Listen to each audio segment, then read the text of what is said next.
Livro Síntese Doutrinária e Prática do Espiritismo. De Leon Denis, 1921. Capítulo 7.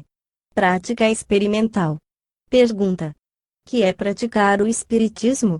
Resposta: praticar o Espiritismo é invocar os espíritos e se pôr em comunicação com o mundo invisível. Frequentar assiduamente as reuniões espíritas. Desenvolver os dons de mediunidade que estão em gero e em cada um de nós. Pergunta: que é invocar os espíritos? Resposta: e dirigir-lhes preces e lhes pedir-los inspiração, ajuda e proteção.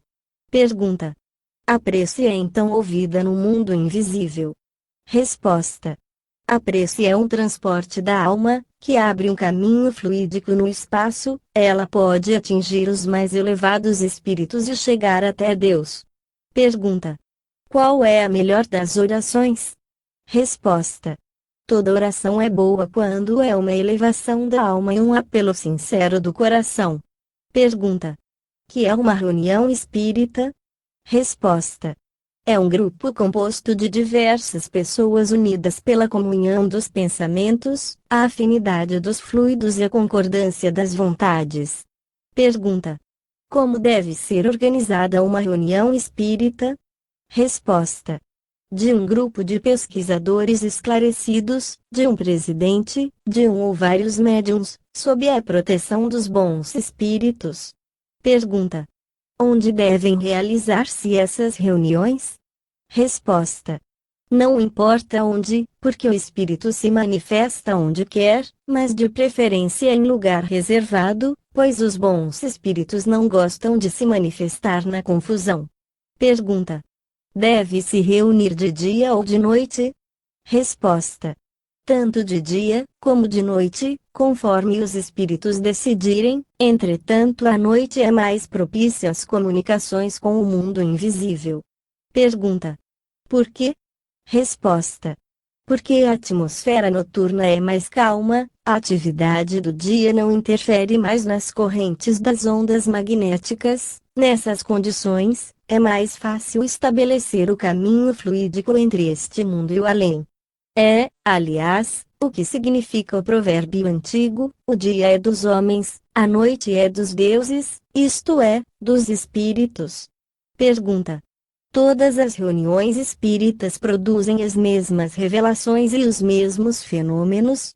Resposta: não. Cada reunião tem sua característica, cada grupo sua fisionomia. Tudo depende da elevação dos espíritos que se comunicam, das disposições íntimas dos assistentes e, sobretudo, do valor dos médiuns. Pergunta: que quer dizer a palavra médium? Resposta: significa intermediário, isto é, que ocupa a posição de mediador entre os membros do grupo e os espíritos que se comunicam. Pergunta: que é preciso para ser um bom médium? Resposta: é preciso reunir certas condições ou qualidades psíquicas, intelectuais e morais. Pergunta: quais são as qualidades psíquicas de um bom médium? Resposta: primeiramente, antes de tudo, o equilíbrio psíquico e moral, em seguida, uma quantidade de fluido magnético suficiente para permitir aos espíritos se manifestarem. Pergunta: quais são as qualidades intelectuais de um bom médium? Resposta: é desejável que o médium seja inteligente e instruído. O valor das comunicações está relacionado com o valor intelectual do médium. Da mesma forma que um artista gosta de se servir de um bom instrumento, assim um espírito superior escolhe de preferência um médium digno e apto a servi-lo. Pergunta: um espírito superior não pode suprir a incapacidade de um médium? Resposta: isso acontece algumas vezes, mas não é a regra geral. O médium que empresta suas faculdades ao espírito, para lhe permitir a comunicação de seu pensamento e de seus ensinos, facilmente compreende que quanto mais suas faculdades forem aperfeiçoadas, melhor o espírito poderá servir-se delas. Pergunta: por que o médium deve ter qualidades morais? Resposta: Porque um médium imoral ou viciado só pode atrair maus espíritos, o que é sempre perigoso. Pergunta: mas, então, como se poderá distinguir a parte do médium e a parte do espírito nas comunicações? Resposta: isso exige, com efeito, uma grande experiência dos fenômenos psíquicos. Entretanto, chega sempre um momento em que a comunicação atinge uma amplitude e reveste um caráter que excedem os meios pessoais e as possibilidades do médium. É por esse indício que se reconhece ação direta do espírito. Pergunta: é no estado de vigília que o médium pode servir de intermediário com o mundo invisível? Resposta: os fenômenos de primeira ordem, as comunicações superiores exigem ordinariamente o estado de sonambulismo ou de hipnose em todos os seus graus, isto é, desde a exteriorização parcial ao desprendimento completo. Esse estado facilita o transe e torna possível o fenômeno tão notável da incorporação, pela qual o espírito entra momentaneamente na personalidade do médium, psiquicamente ausente, como um estranho numa casa desabitada. Pergunta: a que ordem pertencem esses fenômenos de mediunidade? Resposta: a ordem chamada psíquica, isto é, espiritual. Convém não esquecer que as leis do universo estão em total harmonia e que, consequentemente, nós, que somos espíritos, só nos podemos comunicar com o mundo dos espíritos pelos sentidos do espírito. Esse sexto sentido, que completa a natureza humana, é a percepção espiritual, isto é, a mediunidade. Pergunta: a mediunidade não é, então, uma descoberta recente? Resposta: não mais do que a alma, da qual ela é uma manifestação, ela faz parte integrante da natureza humana, prova nossa afinidade com o mundo invisível e divino. Pergunta: a mediunidade foi praticada no passado? Resposta: sim. Graças a ela a antiguidade, muito mais que os tempos modernos, esteve em comunhão com o mundo invisível. O Egito, a Gália, a Grécia, Roma e o povo judeu conheceram a mediunidade. As pitonisas, as sibilas, as druidezas da ilha de Seim, os profetas hebreus, os grandes teurgos de Alexandria, como o Apolônio de Tiana, foram médiuns célebres. O próprio Cristo foi o médium de Deus, intermediário entre o céu e a terra, ainda o chamam hoje o mediador. Pergunta: entretanto, a Igreja Católica não repudia violentamente essa explicação da missão de Jesus. Resposta: sim, porque ela perdeu o sentido de sua primitiva iniciação. Todavia, é de fato espírita do Pentecostes que surgiu a primitiva Igreja, pela efusão do Espírito de Jesus sobre os apóstolos. Os primeiros cristãos formavam grupos espíritas, dos quais São Paulo foi o legislador. Basta ler algumas passagens de suas epístolas, principalmente a dirigida aos Coríntios, para ver como funcionavam esses grupos e quais eram as diferentes espécies de mediunidade dos cristãos desse tempo. Nem o Evangelho de Jesus, nem o começo da Igreja podem ser compreendidos sem os dados do Espiritismo. Pergunta: dissestes que era preciso cultivar a mediunidade, como se pode fazer isso? Resposta: como todas as faculdades da alma, a mediunidade é perfectível. Ela é desenvolvida pelo exercício, pelo treinamento, pela experimentação. Mas é preciso para isso deixar-se dirigir pelos próprios espíritos, porque são eles que preparam e formam os seus médiuns, como um mestre sábio forma o operário que o deve ajudar e servir. Pergunta: o exercício da mediunidade é perigoso? Resposta: como todas as coisas, quando se abusa ou não se sabe servir bem delas. Pergunta: como se pode abusar da mediunidade? Resposta: isso pode acontecer nas seguintes situações: quando se utiliza dela muito frequentemente, o que pode ser nocivo à saúde. Um médium é um vivo e precioso reservatório de forças psíquicas, porém, essas forças não são inesgotáveis. É preciso, portanto, cessar as experiências desde os primeiros sintomas de fadiga e espaçar as reuniões, de forma a deixar ao médium tempo para reconstituir sua provisão fluídica. Os próprios espíritos são os primeiros a poupar seu médium e adverti-lo, desde que a força psíquica comece a se esgotar. Abusa-se igualmente da mediunidade quando ela é exercida para diversões frívolas ou pura curiosidade do espírito humano. O médium paga, muitas vezes, bem caro essa fantasia temerária, ele se expõe à obsessão e à possessão dos maus espíritos. Não convém abusar dos dons de Deus, sem que seja severamente punido. O médium, via de regra, nunca deve experimentar sozinho. Pergunta: como os médiums podem prevenir esses perigos? Resposta: preparando-se para suas funções, como para um ministério sagrado, pela invocação, pelo recolhimento e pela prece. O iniciado nos mistérios antigos tinha um ritual, só se entregava à evocação após se ter preparado pela abstinência e meditação, no isolamento. A lei não mudou. Quem quer que passar além, se expõe a réis inconvenientes.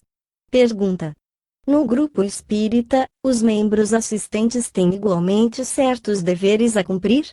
Resposta: sim, e o primeiro de todos é de se unirem pela afinidade simpática dos fluidos e a concordância unânime das vontades. Uma única vontade discordante ou hostil neutraliza o fluido coletivo e pode impedir a comunicação. Não se deve jamais introduzir numa reunião um elemento novo, sem ter pedido antes a opinião do espírito protetor do grupo, porque só ele julgará das afinidades fluídicas do recém-vindo. Pergunta: se os assistentes são movidos por simples sentimento de curiosidade ou de ceticismo, o que sucederá? Resposta: os assistentes têm a companhia dos espíritos que merecem. Se eles são levianos, terão espíritos levianos e mistificadores; se são corrompidos, terão espíritos impuros e perversos, cujo contato, embora momentâneo, nunca é inofensivo. Pergunta: os grupos espíritas devem ser limitados quanto ao número de pessoas que os compõem? Resposta: não de uma forma absolutamente matemática, mas, como regra geral, os grupos menos numerosos são os mais unidos e, por consequência, os melhores. Pergunta: por quê? Resposta: se já é difícil harmonizar os fluidos de 5 ou 6 pessoas com os do espírito, torna-se mais difícil ainda, quando os membros são mais numerosos. É bom não ser menos de 3, nem mais de 12. Acrescentemos que é preferível reunir-se, tanto quanto possível, no mesmo local, nos mesmos dias e à mesma hora. Esses hábitos regulares favorecem sensivelmente a influência e ação dos espíritos. Pergunta: quantas espécies de mediunidade há? Resposta: é difícil classificá-las, porque é impossível limitar os dons do alto. O espírito sopra onde quer, quando e como quer. Entretanto, distinguem-se assim as formas ou manifestações da mediunidade, a tipologia, isto é, as pancadas, as mesas falantes, os fenômenos de levitação, que são como o ABC do espiritismo experimental. A maioria das mediunidades começa por aí. A escrita automática ou direta, isto é, os caracteres traçados por mãos invisíveis ou pelos médiuns, sob o impulso dos espíritos; o fenômeno de incorporação, que se dá quando um espírito vem momentaneamente se apoderar do organismo do médium adormecido e, de alguma forma, se substituir à sua personalidade. Isso pressupõe o sono magnético profundo. Há, enfim, as aparições ou materializações de espíritos de todos os graus; algumas podem ser fotografadas no momento. Há outras formas de mediunidade, por exemplo, a mediunidade vidente ou auditiva, que percebe os seres, os ruídos e as harmonias do mundo invisível; a mediunidade curadora, que cura por simples toque as doenças, ou as diagnostica no interior do corpo pela dupla vista. Há ainda a glossolalia, ou dom das línguas, Ela permite ao médium, em estado de sonambulismo, falar, escrever, compreender línguas mortas ou vivas, que ele ignora no estado de vigília, etc. Início da nota do redator. O professor Charles Richet propôs o termo xenoglossia, com o intuito de distinguir, de modo preciso, a mediunidade poliglota propriamente dita, pela qual os médiums falam ou escrevem em línguas que eles ignoram totalmente. Diferentemente, na glossolalia, os médiuns sonambúlicos falam ou escrevem em pseudolínguas inexistentes, elaboradas nos recessos de suas subconsciências, vide Ernesto Bozano, Xenoglossia, Introdução. Fim da nota do redator. Pergunta. Mas o charlatanismo, a simulação, o embuste não representam um papel considerável na prática do espiritismo? Resposta. Sim, sem dúvida, isso acontece por vezes. Qual a ciência que não tem seus charlatães e seus exploradores? Qual a religião que não é corrompida e desonrada por seus falsos milagres, seus falsos profetas, seus maus padres ou suas superstições? Isso prova que é próprio da natureza humana e um dos sinais de sua fraqueza abusar de tudo, até das coisas mais sagradas, e profanar tudo, até os mais nobres dons que recebeu de Deus. Pergunta. A prática do espiritismo não leva também algumas vezes ao suicídio ou à loucura? Resposta. De maneira alguma. Se alguns casos de exaltação foram produzidos, é preciso observar que a ciência e a religião, que são duas coisas necessárias e muito elevadas, têm também, no curso dos séculos, uma, arruinado muitos cérebros, outra, produzido casos de loucura religiosa e cometido crimes odiosos. Não é, no entanto, uma razão para renunciar à religião que tem feito grandes almas, nem a ciência, que tem produzido grandes espíritos. Seria ilógico e injusto ver as coisas elevadas somente por seus pequenos e maus aspectos. Pelo fato de o cérebro humano não poder suportar o peso de certas revelações, só se pode concluir uma coisa, é que o invisível não tem limites e o homem é bem limitado diante do infinito. Pergunta. Que pensar do papel do demônio nas manifestações espíritas? Resposta. O demônio não existe e não pode existir, porque, se ele existisse, Deus não existiria, um exclui necessariamente o outro. Pergunta. Como assim? Resposta. Se o demônio é eterno como Deus, há dois seres eternos.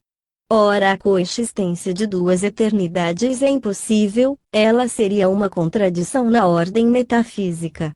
Esses dois deuses, um do bem, outro do mal, lembram a teoria oriental dos dois princípios, é uma reminiscência do dualismo dos maniqueus.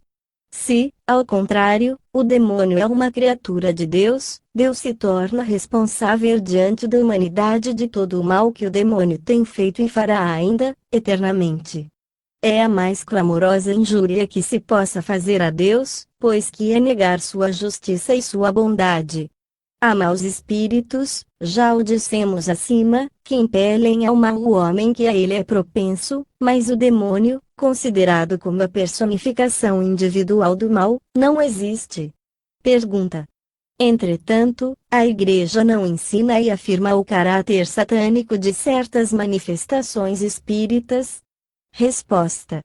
A Igreja tem uma única palavra para explicar o que não compreende: Satã.